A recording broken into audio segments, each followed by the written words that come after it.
Um, because of the job that I do as a monopole, um, and this is sort of a follow-up. As you can see, I have a little more serious look on my face because it's because of the amount of pain that I've suffered here. And when I talk about pain that I've suffered, I'm referring to the pain that I experienced through all the others that are related to all the records, which relates to all the trauma that goes back a gazillion years, and how that relates to sexual breeding practices, unlawful breeding practices, DNA experiments, how energy gets harvested. So we're talking about all energies that get harvested. Sexual energy gets harvested. Pain and suffering energy gets harvested, right? Anything that is related to energy, okay, which is consciousness that is experiencing the ways in which all these different energies can be experienced, right? So in this particular artificial simulation hologram, you can think about how people meet, a boy and a girl meet. They say that they fall in love with each other. They want to establish a relationship for whatever reasons they establish a relationship, right? They have sexual relationships. They have mental relationships. They have spiritual relationships. They have emotional relationships. They have physical relationships that are related to all the others that we all communicate with through avatars or computer terminals. Okay. This is a mountain subject to cover when we get into this, and it's one of the reasons that I don't cover a lot of this, because the tree is so big, because the information that is related to all of it is so vast, and that's going to be dependent on the level at which you operate for the reason that you're here to begin with. Okay, that's the truth of it. So you can understand from a polarity integrator's perspective, it means that those of us that are in here as monopoles, right? And I realize there are a lot of indigo 3s and indigo 1s, okay, which are code transfers. Polarity integrators have enormous jobs to do, okay, which basically means everything that we're experiencing that does not represent eternal unconditional love, which is the eternal love vibration that you experience in you, gets transmuted. Okay? That means you know the difference between a real universe and a fake one, or if you will, fake timelines, right? Which is related to experiences, which are related to events, which are related to every time that a magnetic circuit completes a circuit, that gets recorded. Now put a number on that of everybody that's here on the planet times 8 billion.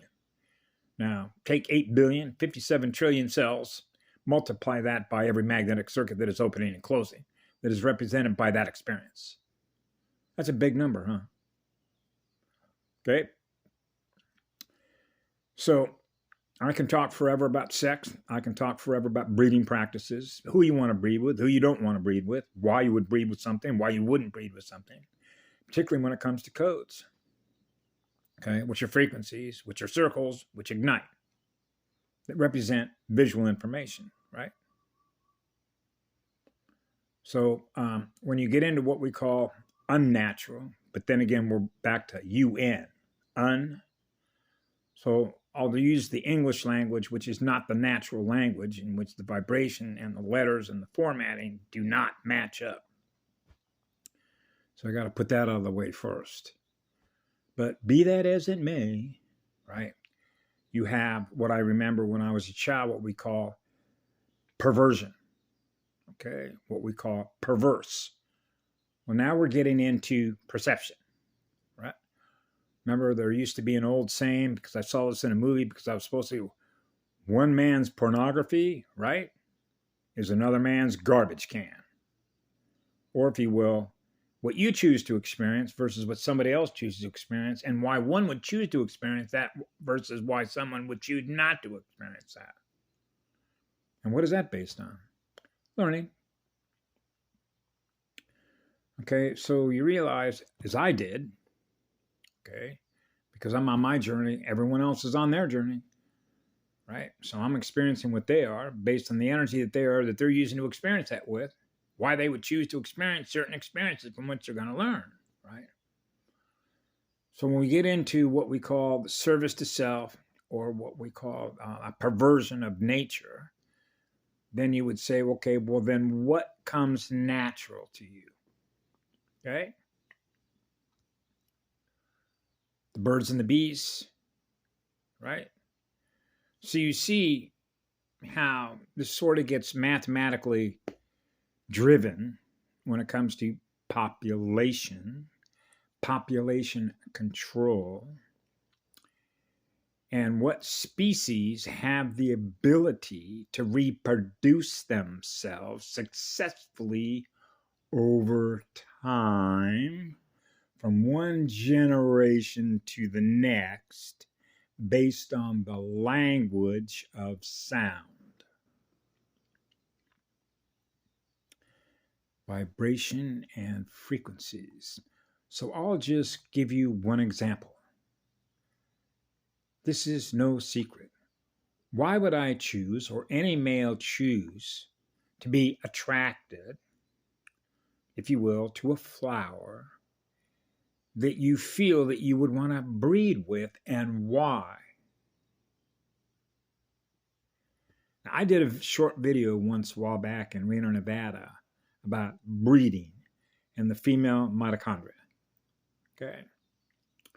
Do you think that the female mitochondria is smart enough, is intelligent enough, and creative enough of knowing what data, visual information data, to pull up that's going to represent something that comes out of her that is a better version than the previous one? So now you're getting into the level of intelligence or the soul and the spirit that is operating the avatar in a simulation to do what?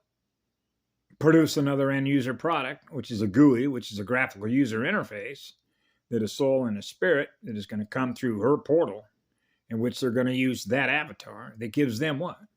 The best opportunity to be able to survive in the environmental conditions it finds itself. That's higher intelligence. That's higher creative intelligence. And I know that by a different video that I produced one time about how much I love her for the equipment that she gave me. So everything that I accomplished, everything that I was able to do was always going to go back with purple and gold and green fire. Emerald fire. Guys, 3 logos. Otherwise, I wouldn't be here today communicating with all of you. That's the truth of it. Okay? So it's like going into a wardrobe and I'm on a holodeck in a big-ass mothership. Well, let's see here. What costume you want to jump into, Bones? What kind of costume you want to jump into, Scotty, the engineer? Oh, this avatar, this was created by Gaia. I'll jump into one of hers. Yeah. Really? Yeah. Why? Because she's a powerful warrior, a powerful spirit. The more powerful your light, the more powerful your spirit, the more powerful your energy, which means you're running on a lot of fire to purify your blood and purify your spirit, so you're running hot when you're in a spiritual battlefield, which means your mirror is a powerful mirror. That's your shield. That's your shield volcano, because that shield volcano is a galactic tornado.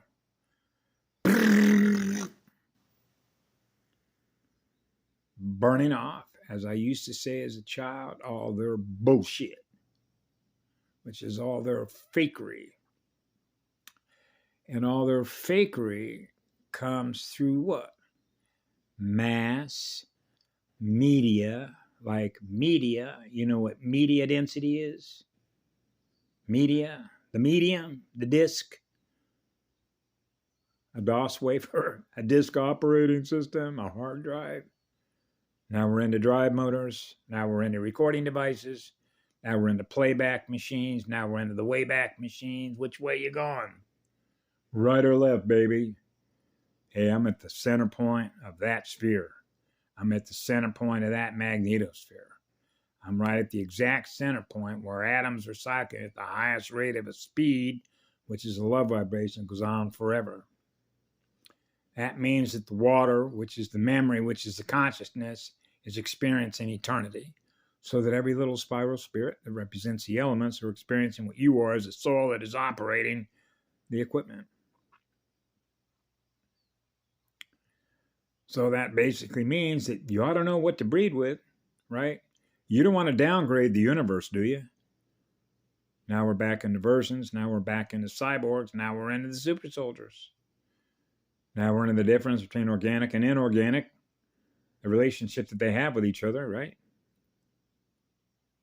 Heavy metal. Remember the group called iron, Fe, ferrous, iron oxides? Ferrous metal, iron made N. N like Enki, Enlil. Remember them characters, character maps, keyboards, keyboard maps, keyboard notes, musical notes. Yeah, it gets ridiculous, doesn't it? That's a lot of visual information data that a polarity integrator's got to process between all the terminals that are communicating with each other, which represent what? Events. Events that are being experienced every time that magnetic circuit opens and closes. What are you experiencing? I'm experiencing what love is. It goes on forever. Gifting what love is. It is in that mirror. So you know that's a real universe. So when Bones decides I'm going to pick a costume, I'm going to jump into this avatar, and I'm going to go jump into that hologram. When are you going to jump in there, Bones? How about you, Scotty? Well, see, they run on a clock down there. We don't run on a clock where we're at. They run on a clock down there. Because that's just a simulator, right? Clock cycles. Well, we're going to jump in here when? 311? Will that do? Remember 9/11? Right.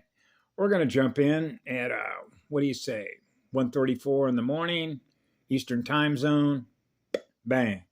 And the precision of that mathematician, you would be surprised just how precise, right? Adam and Eve can be precise at the exact magnetic moment, that flash drive. Bang. He's in. He's in. He made it in. At that exact moment, which is the completion of a magnetic circuit. The flash drive and the ignition point of a fire, which is a tetrahedron. Brrr. So when I came out of my mama's womb, I was up and running. Brrr. Like a little fire engine.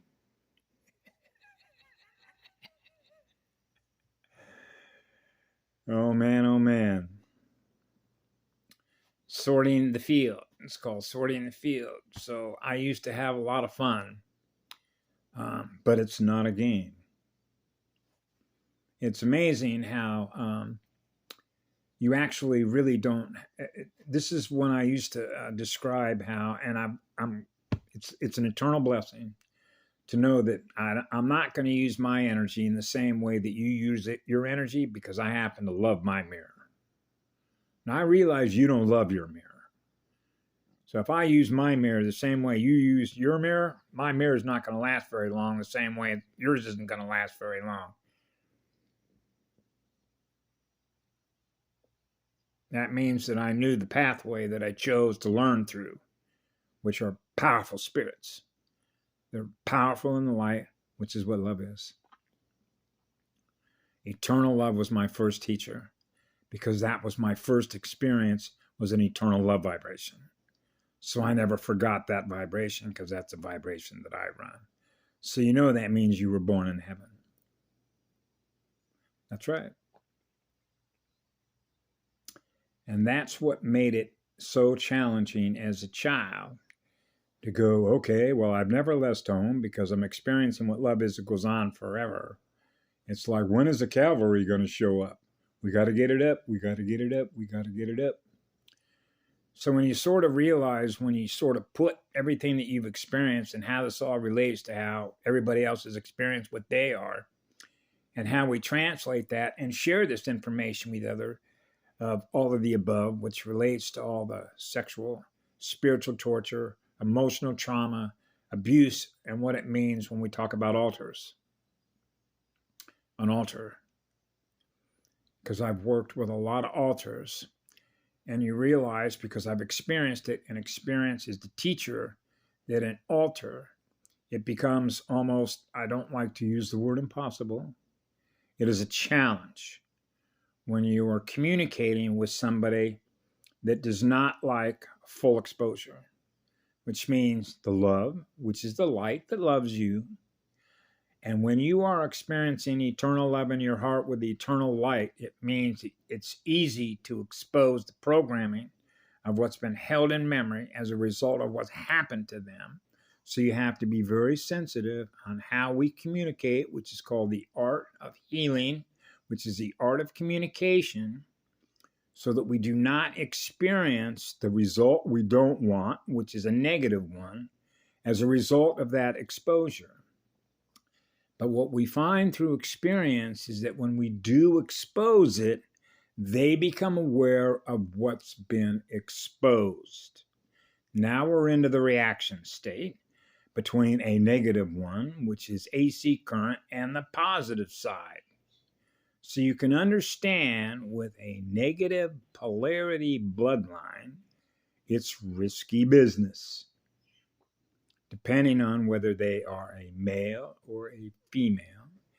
And it also depends on how they perceive you in vibration, what they see in their mirror, what you look like visually as being male or female. And a lot of it also has to do with the age that you look like, as to how they're going to react based on the energy that they are of what they've learned how to react. And that's called conditioning, which is the programming. Programmed to react to the stimulus of what's been presented to them in energy through the visual information that they experience. So now we're into magnet or mirror translations of the codes that represent the math that we're experiencing in a simulator, by virtue of translating the terrain mathematically using a simple complex number space calculus or arithmetic calculator, which are simply nothing more than the energy that we use to experience who we are, to maintain our balance, which is the center point of a cross, which is the center of a sphere, which is the water worlds are experiencing no turbulence, which means we're in a state of eternal peace. So it's managing the water worlds with fire water. And so ultimately we get down to energy management of magnets and mirrors, right? And so with that, I am very happy that the sun just gave me a message to go outside and plug my bare feet into this rock on a larger shield volcano and start spreading love through all the circuits, through all the neurons, through all the spirits, through all the ways, because this island is a powerful magnetic drive. Yeah. Have a great day. I love you all. Be good to yourselves.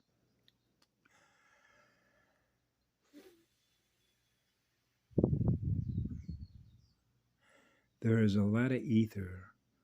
If you want to experience a lot of ether, so this shouldn't surprise anybody why the island of Ka, Uai, or Lemuria, known as the Flower Isle, take a little hike up into the top of Mount Wailea. A lot of water vapor up there, boy. Yeah. What does it rain up there? 600, 700 inches of rain a year. That's a powerful rainforest. Yeah. By the way, this is for a man that I met with his girlfriend on the Angeles forest, who said he was from the Amazon. Thank you, brother, for that energy that you shared with me. Bye.